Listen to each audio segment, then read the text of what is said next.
Bonjour à toutes et à tous, bienvenue sur V-Waves. Je suis Mathis Mussard, votre présentateur pour aujourd'hui, et nous sommes très heureux de vous accueillir en direct sur Sunlight FM, pour la première fois depuis le lycée de Vincendo, dans notre émission de la web radio, entièrement réalisée par des élèves. Aujourd'hui, l'équipe et moi-même allons aborder différents sujets qui nous tiennent à cœur, et nous sommes impatients de partager ces moments avec vous. Je propose d'ouvrir le bal avec une interview des élus du conseil de vie lycéenne réalisée par Mathias Métro, Tiancourt Alicia et Parisit Raphaël, qui ont eu l'occasion de discuter des projets et des initiatives qui impactent notre vie au lycée avec les élus eux-mêmes.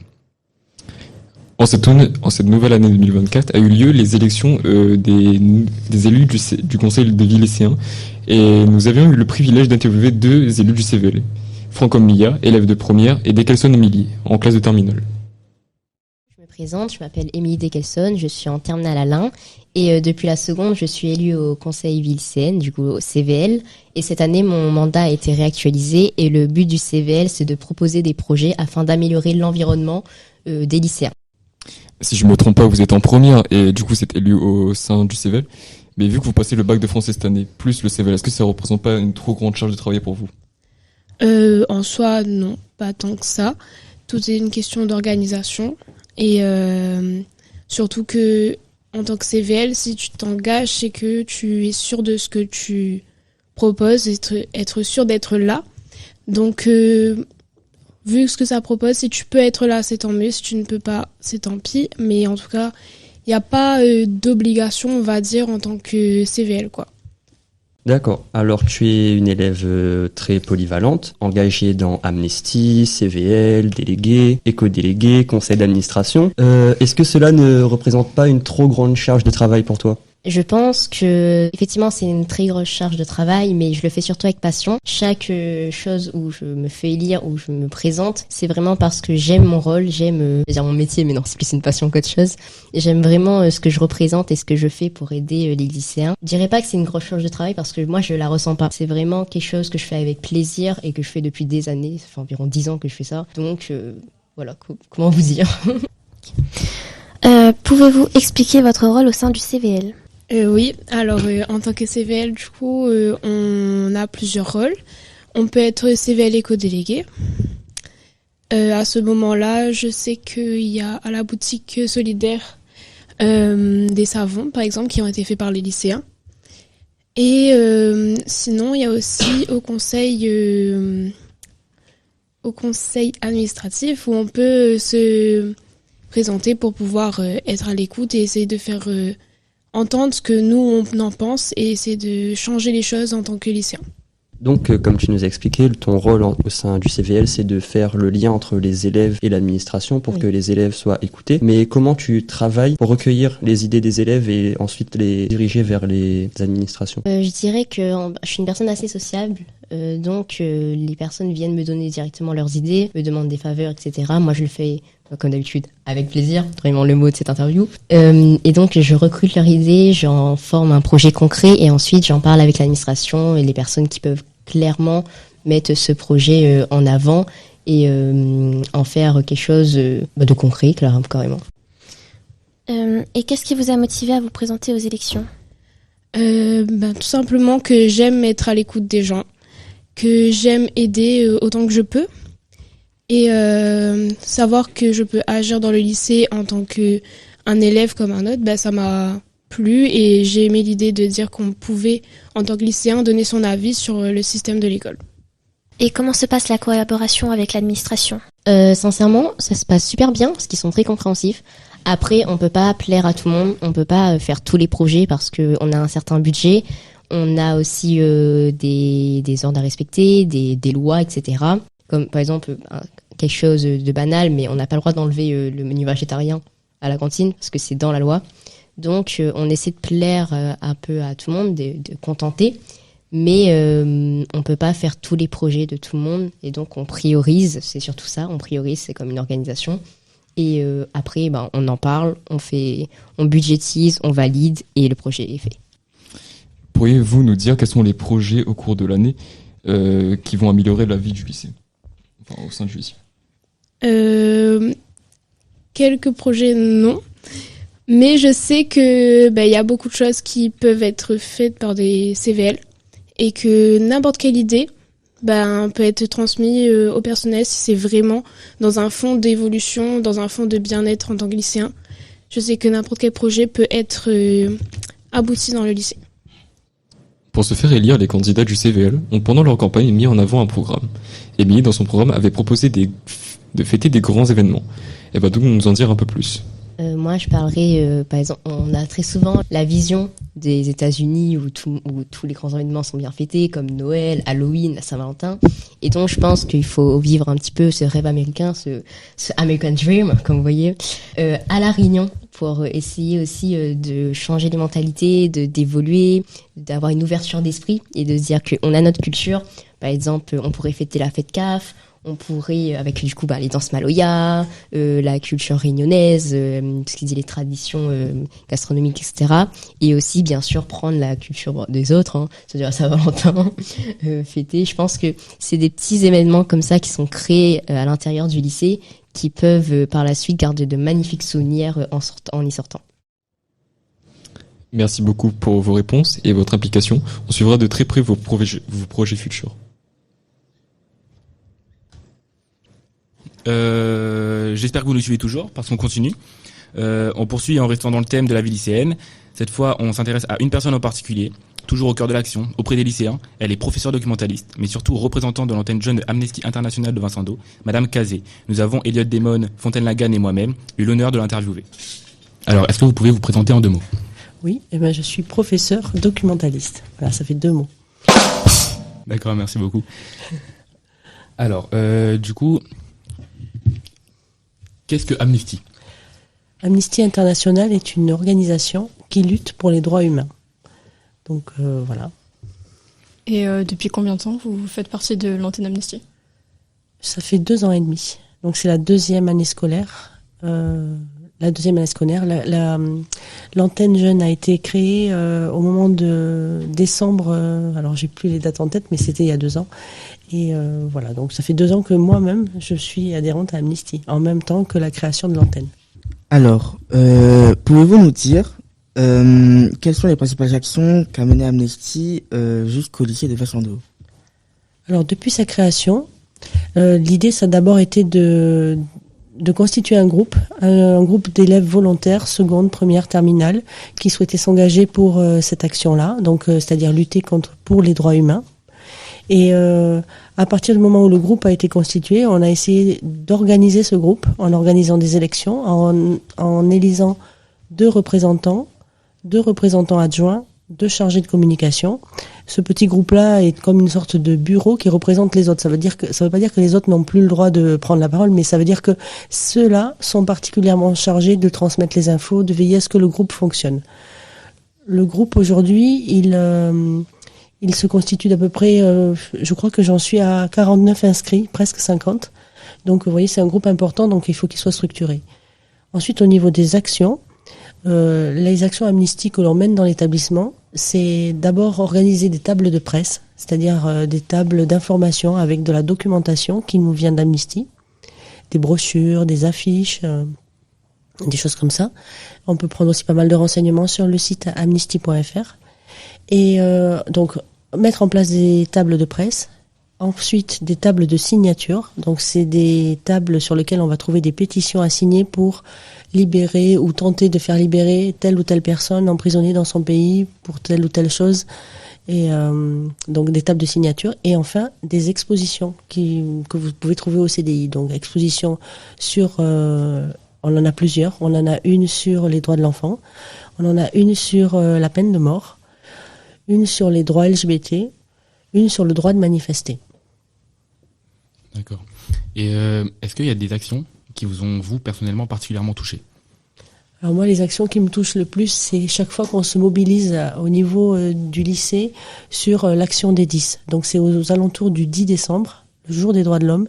C'est là que souvent les lycéens découvrent l'antenne jeune et découvrent aussi des choses qui se passent dans le monde et qui peut-être peuvent les révolter ou en tout cas les émouvoir pour qu'ils aient envie de de se mobiliser. Le cas qui m'a le plus ému, c'est récent, c'est parce qu'en fait c'est un homme, un Mexicain, qui a été libéré récemment grâce aux signatures Amnesty à l'international. Et c'était lui, il se battait pour une cause écologique. Il voulait défendre en fait son territoire sur lequel coule une petite rivière qui permettait à son peuple, aux gens de son village de vivre. Et en fait, cette rivière était menacée par une pollution.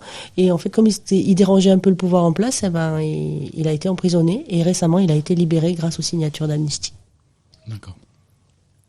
Comment est-ce que vous voyez l'avenir d'Amnesty, certains projets qui pourraient être envisageables pour l'avenir? Alors, je me suis pas trop projetée sur ça. Moi, c'est vrai que j'essaye déjà de faire perdurer l'action, de la pérenniser, c'est-à-dire de faire en sorte que chaque année, donc c'est la 2e année, c'est pas si vieux, un groupe existe, prenne un peu d'ampleur et prenne les choses en main. Moi, personnellement, ce qui m'intéresse, c'est pas, moi, je peux m'investir en tant qu'adulte, mais j'ai pas à le faire dans le cadre du lycée, c'est un choix personnel. Moi, ce qui m'intéresse, c'est de faire en sorte que les lycéens s'emparent de cette action d'engagement et la fassent aboutir. Donc, je me projette pas réellement, je travaille au quotidien pour que ce groupe existe et fonctionne. D'accord. Alors, vous nous avez dit beaucoup de choses, mais une question que j'aimerais vous poser, c'est... Oui. Avez-vous des regrets par rapport à certaines actions que vous avez menées, des actions que vous avez du coup pas pu mener, ou des actions que vous avez regretté d'avoir menées justement? Non, aucun regret. Franchement, aucun regret. À chaque fois, parfois, je peux être un peu... je me dis, on a eu que 1000 signatures. Et après, je réalise que 1000, c'est déjà pas mal du tout. Donc voilà, non, j'ai pas de regrets. Au contraire, j'ai que des satisfactions avec ce projet-là. Là, ma grande surprise, lorsque j'ai lancé le sondage en début d'année scolaire, j'ai vu qu'il y avait déjà des élèves de seconde qui étaient déjà mobilisés, alors que c'était pas le cas l'année dernière. Ils connaissaient pas l'action. Mais là, grâce aux anciens, ceux qui étaient là l'année dernière, qui ont fait un petit peu le tour des classes, qui ont parlé autour d'eux, du coup, il y a des secondes. Donc ça, c'est très, très satisfaisant. Non, aucun regret, vraiment. Aucun regret. D'accord. Pas d'échec. Il n'y a pas d'échec. Même si c'est qu'une signature à envoyer, c'est déjà pas mal. D'accord. Eh bien, merci beaucoup pour d'être venu, d'avoir répondu à nos questions. Merci, avec plaisir. Eh bien, bonne continuation à vous. Merci. Merci. Eh bien, merci beaucoup d'avoir permis de mettre en lumière cette ONG. Je vous invite, chers auditeurs, à aller vous renseigner sur le site d'Amnesty et à y apporter votre contribution, parce que je vous assure qu'il y aura forcément un combat qui vous intéressera, car oui, Amnesty emmène énormément, dont un, et pas des moindres, qui est le sujet de notre prochaine rubrique, la lutte contre l'homophobie. Un sujet d'actualité très important que Lagan et Elliot prennent très à cœur. Nous avons travaillé sur un reportage visant à connaître l'avis des lycéens sur la communauté LGBT. On a donc interviewé 3 personnes. 2 font partie de la communauté et l'autre pas. 2 personnes sur 3 ont décidé de rester anonymes et l'une des personnes a voulu modifier sa voix. Bonne écoute à tous. Je suis en présence de Camille. Pouvez-vous vous présenter? Bonjour, je m'appelle Camille, j'ai 17 ans et je suis au lycée Vincent d'O. Merci. Comment vous vous définissez? Je suis une personne gender fluide et pansexuelle. Pouvez-vous nous donner la définition de gender fluide? Gender fluide, c'est où tu te le signifies dans tous les genres. Tu peux être d'un matin garçon, 100% garçon, donc il et lui. Un matin, une fille, donc elle. Et un autre matin, genré neutre, ou sinon yel. Et pansexuel? Pansexuel, ça signifie tout, donc les personnes trans, gays, lesbiennes, non-binaires. Merci. Alors, avez-vous déjà fait votre coming out? Si oui, à qui et comment ça s'est passé? Je suis en face d'une personne qui désire rester anonyme, mais nous allons l'interviewer et lui poser quelques questions afin de connaître son avis sur la chose. Oui, j'ai déjà fait mon coming out auprès de mes parents et bien ils ont réagi normalement. Ils ont pas vraiment d'avis sur le fait que je sois bisexuelle. Que pouvez-vous nous dire sur l'acceptation d'autrui dans le lycée par rapport à la communauté LGBT?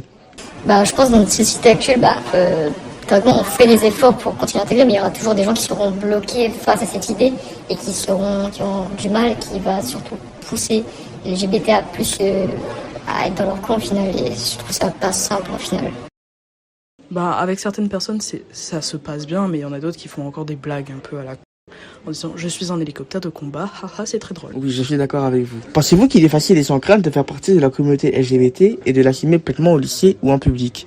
D'un côté oui, mais de l'autre côté non, parce que il peut y avoir aussi des regroupements ou des agressions envers les personnes LGBT. Oui, je pense que vraiment c'est possible d'assumer totalement qui on est, Donc qui on représente, c'est vraiment... Il n'y a pas de complications à propos de ça. Mais ce qui est dans le lycée, c'est quand même vague. Il y a quand même certaines personnes qui acceptent et t'en as d'autres pas vraiment, quoi. Que conseillerez-vous aux personnes qui ne s'assument pas? D'un côté, j'étais comme ça avant, donc je peux ressentir un peu la douleur qu'ils ont de pas s'assumer parce qu'ils ont peur du regard des autres et des insultes. J'étais pas harcelée généralement sur ça, juste 2-3 commentaires, mais c'était vague, c'est juste comme ça. Mais s'il y a des gens qui se font harceler par leur sexualité, parlez-en. Et vraiment, n'écoutez pas vos harceleurs, c'est juste des personnes médiocres. Avez-vous peur du regard des autres par rapport à votre orientation amoureuse? Pas du tout.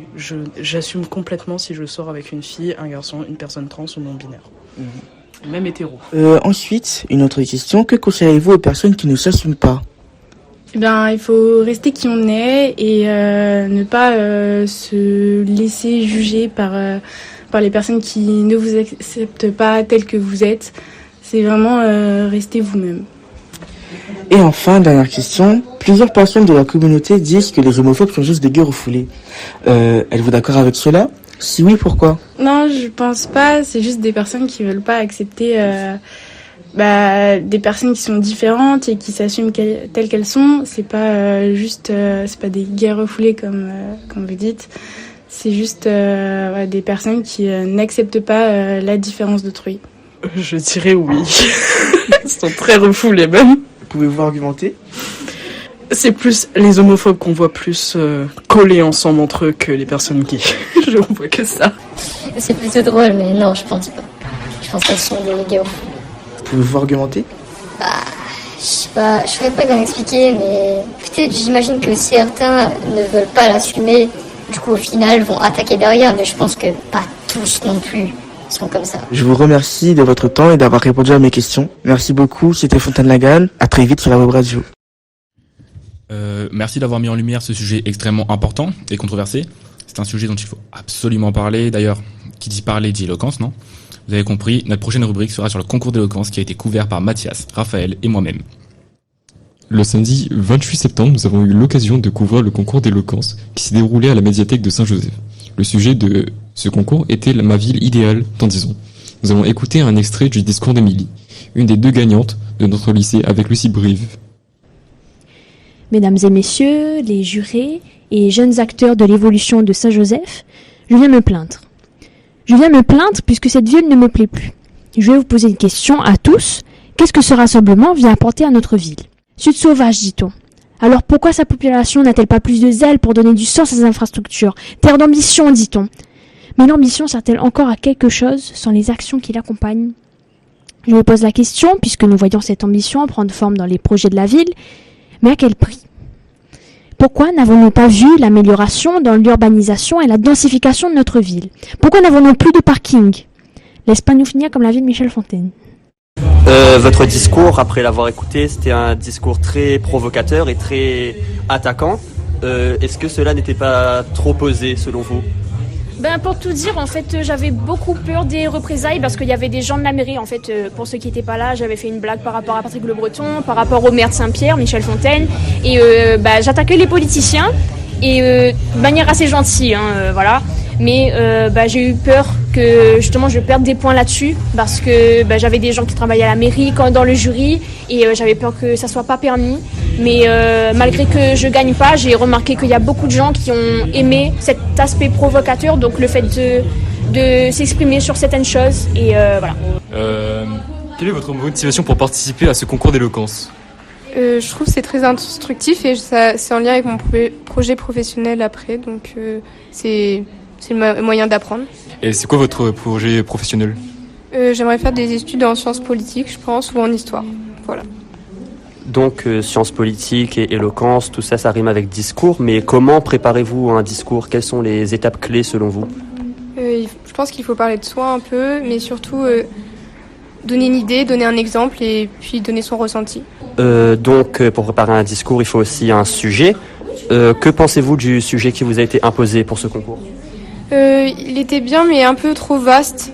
Et c'était à nous de trouver un peu notre axe. Ça laisse beaucoup de liberté, mais il était un peu bateau en même temps. Donc vous avez participé au concours d'éloquence. Quelle a été votre motivation pour participer à ce concours ? À l'origine, ils nous ont proposé de participer au concours d'éloquence en tant qu'élus. Donc il y avait 3 catégories, donc 5 collégiens, 5 lycéens et 5 élus municipaux. Donc on a regroupé des jeunes qui viennent de Saint-Paul. Il y a aussi des gens de Saint-Denis qui n'ont pas participé d'ailleurs. Et moi j'ai participé en tant que jeune élu parce que pendant une assemblée on nous a proposé et j'ai levé ma main et je me suis dit pourquoi pas, ça peut être une activité intéressante qui forge le caractère. Dans le règlement, il y avait un sujet imposé. Qu'avez-vous pensé de ce sujet en question ? Donc le sujet de base, il m'intéressait pas forcément et comme je m'étais inscrite sans savoir le sujet, j'étais un petit peu surprise. Mais ensuite, j'ai réussi à tourner ça d'une certaine manière pour que ça soit justement plus intéressant et que ça donne envie au public de réagir. Quel est le plus grand défi que vous avez rencontré en préparant ce discours ? C'est de bien parler et de pouvoir transmettre des émotions. Parce qu'on a beau avoir un très beau discours, si l'émotion n'y est pas, on n'arrive pas à faire transmettre notre message.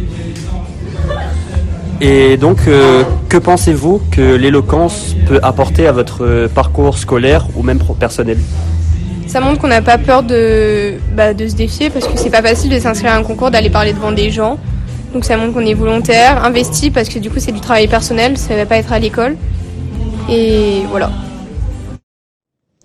Ce concours nous a permis de rencontrer le maire de Saint-Joseph, Patrick Le Breton.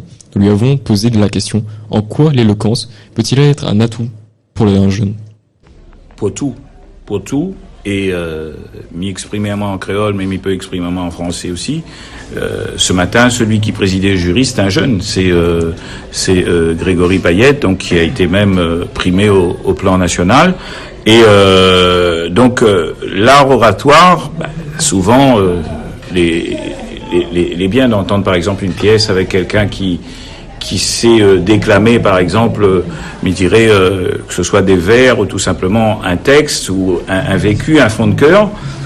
Et de l'autre côté, c'est important tout simplement parce que quelquefois ça permet de se distinguer à d'autres. Il vient écouter des discours et on entend quelquefois des discours qui sont plus poignants, comme cet après-midi on a pu entendre cette jeune Saint-Pauloise que n'était pas prévu de venir et de se présenter au concours d'éloquence et qui, tout compte fait, a un prix coup de cœur. Donc ça veut dire tout simplement que ça a sa place. Et ça a sa place parce que de tout temps, et notamment la vie dans la cité, la promotion de la vie dans la cité et la politique, ça a souvent été porté par la parole. On se souvient, moi dans ma culture par exemple, de Jaurès, de Clémenceau, de tous ces grands auteurs qui nous ont précédés, mais on peut parler aussi de Lamartine ou de Victor Hugo, et à l'échelle locale peut-être à des Vergès, etc., qui ont été des gens qui justement dans l'éloquence ont su bien porter le message, et ça c'est formidable. Dans le jury de ce concours se trouvait la députée de notre circonscription, Emeline Kabizi. Nous avons pu la rencontrer et lui demander les critères de notation du concours. On avait une dizaine de critères de notation qui allaient de l'intonation à la gestuelle, en passant par la compréhension et le respect du thème, le timing, etc. En tout cas, des critères divers et variés qui permettaient d'évaluer le plus justement possible l'ensemble des candidats dans leur diversité.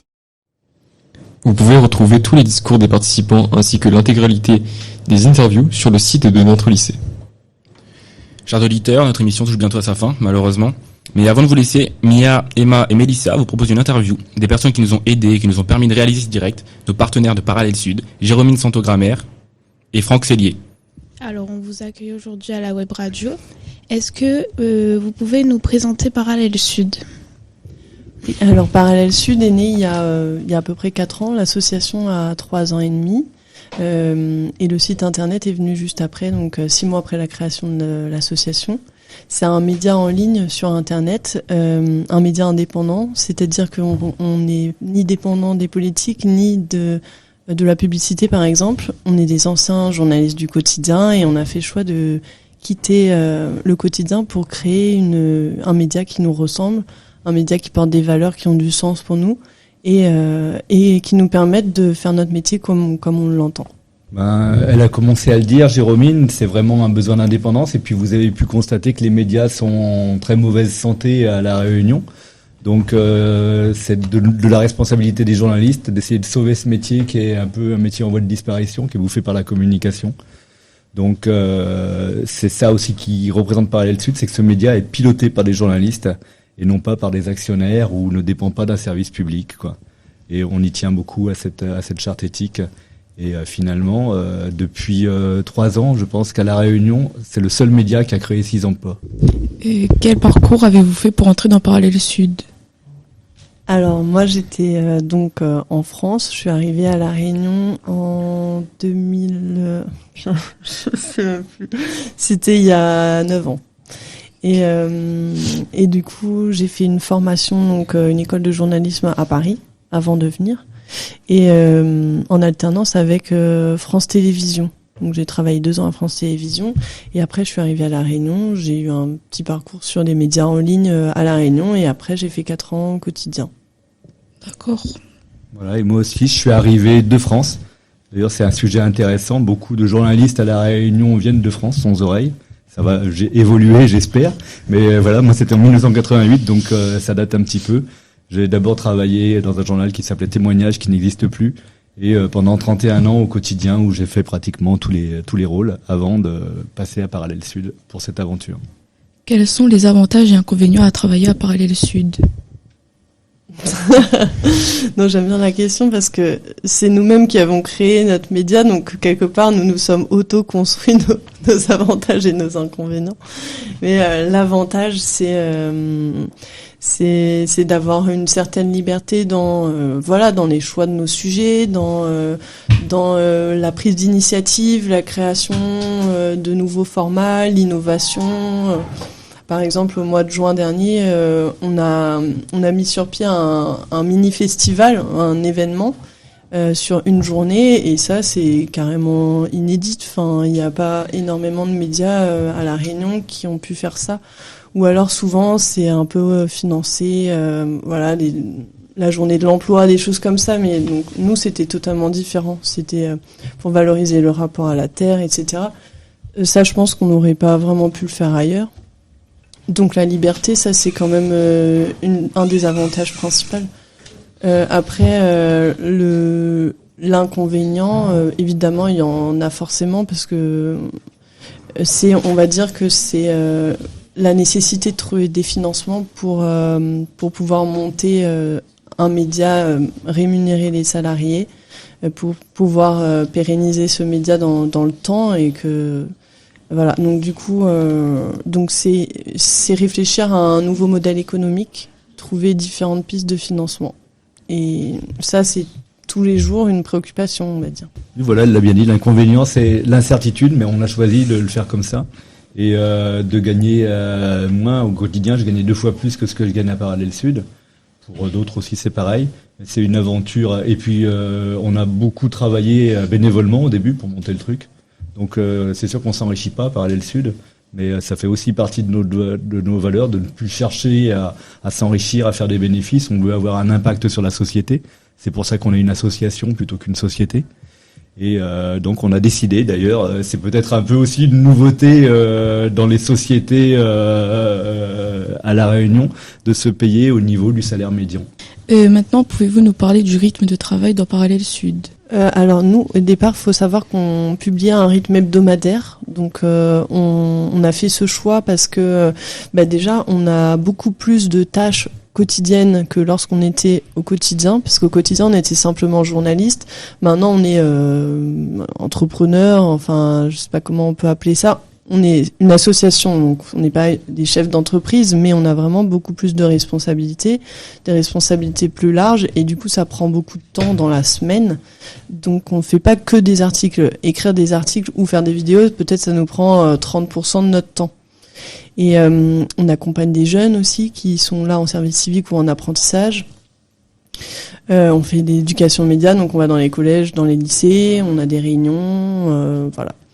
Donc du coup ce rythme-là il est hebdomadaire. L'envie c'était aussi d'approfondir les sujets et du coup de pouvoir avoir le temps de creuser et pas simplement de faire l'actualité chaude. Il y a eu un accident à tel endroit, un meurtre à tel endroit, et donc c'est pour ça qu'on a choisi ce rythme-là.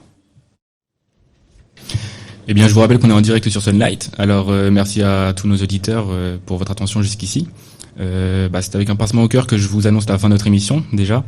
Un grand merci à tous nos intervenants pour leurs précieuses contributions et leurs sujets tous plus intéressants les uns que les autres. Énorme merci à Sunlight également, particulièrement à Monsieur Huette de nous avoir accueillis sur leur antenne. Merci beaucoup à Jérôme, à Léa et à Lilou pour nous avoir accueillis pour nous avoir aidé tout du long de cette aventure, Mais surtout merci à vous, chers auditeurs, d'avoir été avec nous en direct sur Sunlight. Votre écoute et votre soutien sont essentiels. Alors restez connectés, c'était Mathis. À très bientôt et prenez soin de vous.